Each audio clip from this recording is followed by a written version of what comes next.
இங்கே நானும் நம்முடைய மாவட்டத்தின் ஆட்சித்தலைவர் அவர்களும் மாநகராட்சி ஆணையர் அவர்களும் நேற்று மாலை நான் கோவைக்கு வந்தேன்.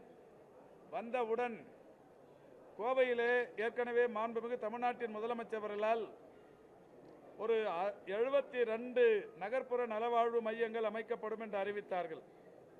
அந்த 72 நகர்ப்புற நலவாழ்வு மையங்கள் என்பது டெல்லியில் இருக்கிற ஆம் ஆத்மி மோபுல்லா கிளினிக்ஸை போல தமிழ்நாட்டில் 708 இடங்களில் நகர்ப்புற நலவாழ்வு மையங்கள் அமைக்கப்படும் என்று அறிவித்தார்கள். அறிவித்ததற்கு ஏற்ப 500 இடங்களில் கட்டி முடித்து ஒரே நாளில், அதாவது 2023 ஜூன் திங்கள் 6ஆம் தேதி சென்னையிலிருந்து முதல்வர் அவர்கள் 500 மருத்துவமனைகளை ஒரே நாளில் திறந்தார்கள். அதில் 45 இடங்கள் நம்முடைய கோயம்புத்தூர் மாநகராட்சியில் அமைந்திருந்தது.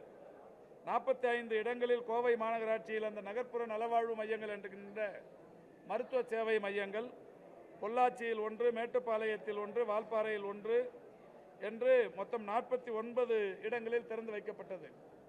கோவையை பொறுத்தவரை மாநகராட்சி எல்லைக்குள் இந்த 45 மருத்துவமனைகளிலும் அன்றைக்கு மாண்புமிகு முதல்வர் அவர்களுடைய அறிவுறுத்தலுக்கு ஏற்ப திறந்து வைக்கப்பட்ட 500 மருத்துவமனைகளிலும் ஒவ்வொரு மருத்துவமனைக்கும் ஒரு மருத்துவர், ஒரு செவிலியர், ஒரு சுகாதார ஆய்வாளர், ஒரு உதவியாளர் என்று 4 பணியிடங்களை மாவட்ட ஆட்சித்தலைவர் தலைமையிலான டிஸ்ட்ரிக்ட் ஹெல்த் சொசைட்டியின் மூலம் தேர்வு செய்து அவர்களை பணியில் அமர்த்தி அந்த மருத்துவமனைகள் பயன்பாட்டிற்கு வந்தது.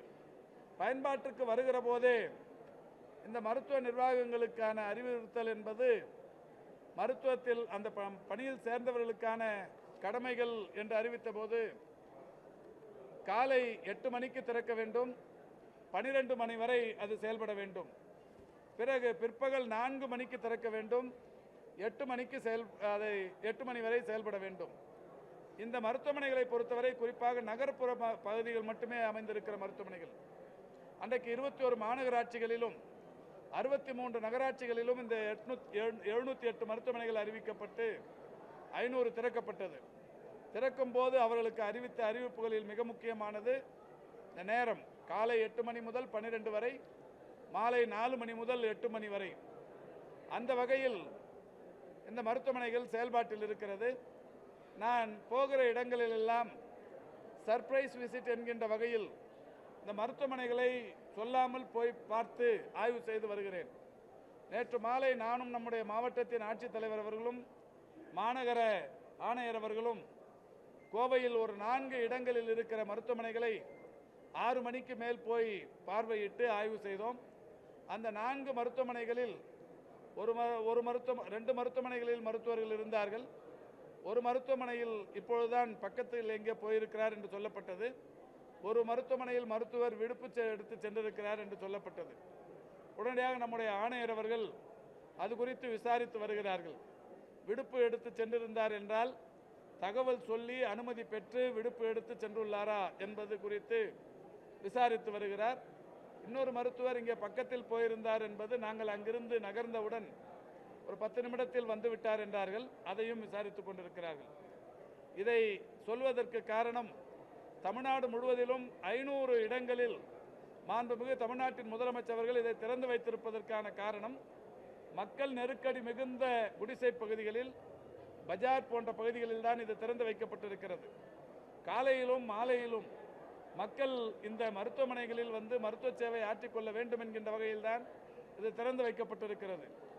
ஓரிரு இடங்களில் இவர்கள் காலையில் மட்டும் வருகிறார்கள், மாலையில் வருவதில்லை என்கின்ற புகாரின் அடிப்படையில் தான் தற்போது இதை ஆய்வு செய்து வருகிறோம். இப்பொழுது உடனடியாக சம்பந்தப்பட்ட டிபிஎச் போன்ற உயர் அலுவலர்களுக்கு தகவல் சொல்லி தமிழ்நாடு முழுவதும் இருக்கிற மாவட்ட சுகாதார அலுவலர்களுக்கு ஒரு தாக்கீது அனுப்பப்பட்டிருக்கிறது. இன்று முதல் எல்லா இடங்களுக்கும் காலையும் மாலையும் போய் ஆய்வு செய்து இரு நேரமும் அந்த மருத்துவமனைகள் இயங்குகிறதா என்பதை கண்காணிக்க வேண்டும் என்றும், அப்படி மாலை நேரங்களில் செயல்படாமல் மருத்துவமனைகளுக்கு வராமல் விருப்பு போடுகிற மருத்துவர்களை உடனடியாக பணியிலிருந்து விடுவிக்க வேண்டும் என்றும் அறிவிக்கப்பட்டிருக்கிறது. இந்த பணியிடங்களை பொறுத்தவரை நிரந்தர பணியிடங்கள் அல்ல, ஒப்பந்த அடிப்படையிலான பணியிடங்கள் தான். டிஸ்ட்ரிக்ட் ஹெல்த் சொசைட்டியின் மூலம் எடுக்கப்படுகிற பணியிடங்கள். எனவே பணிக்கு சொல்லாமல் வராமல் போனாலோ மருத்துவமனையை அவர்கள் நடத்தாமல் இருந்தாலோ உடனடியாக அவர்களை பணியிலிருந்து விடுவிக்க வேண்டும் என்று கேட்டுக்கொள்ளப்பட்டிருக்கிறது. அப்படி விடுவிக்கப்பட்டால் அடுத்தடுத்த நாளே அந்தந்த மாவட்ட ஆட்சித்தலைவர்கள் உடனடியாக பத்திரிகைகளில் விளம்பரப்படுத்தி தகுதியான நபர்களை அந்த மருத்துவமனைக்கு தேர்வு செய்து கொள்ளலாம் என்கின்ற வகையிலேயும் மாவட்ட ஆட்சித்தலைவர்களுக்கும் நம்முடைய துறையின் செயலாளர் மூலம் தாக்கீது இன்றைக்கு அனுப்பப்படவிருக்கிறது. அந்த வகையில் கோவையில் மட்டுமல்ல, தமிழ்நாட்டில் எல்லா இடங்களிலும் இருக்கிற இந்த நகர்ப்புற நலவாழ்வு மையங்களைச் சேர்ந்த மருத்துவர்கள் குறிப்பிட்ட இந்த கால நேரத்திற்குள் அங்கே மருத்துவம் பார்க்க வேண்டும் என்று கண்டிப்பாக அறிவுறுத்தப்படுகிறார்கள். அப்படி அதை மீறுபவர்கள் யாராக இருந்தாலும் உடனடியாக பணியிலிருந்து விடுவிக்க அந்தந்த மாவட்டத்தைச் சேர்ந்த மாவட்ட சுகாதார அலுவலர்களுக்கு இன்றைக்கு உத்தரவு வழங்கப்பட்டிருக்கிறது. அது மட்டுமல்லாது மாவட்ட சுகாதார அலுவலர்கள் இந்த 500 மருத்துவமனைகளின் முகப்பிலேயும் நுழைவு வாயில்களில் ஒரு பெயர் பலகை வைக்க வேண்டும் என்றும் அறிவுறுத்தப்பட்டிருக்கிறது.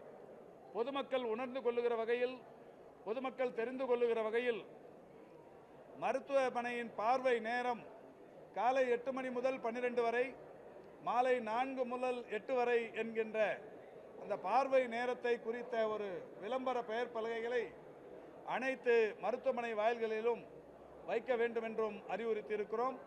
இன்னும் ஓரிரு நாட்களில் எல்லா மருத்துவமனைகளிலும் அது வைக்கப்பட்டு விட்டதா என்பதை உறுதிப்படுத்த நான் எல்லோரிடமும் பேசவிருக்கிறேன்.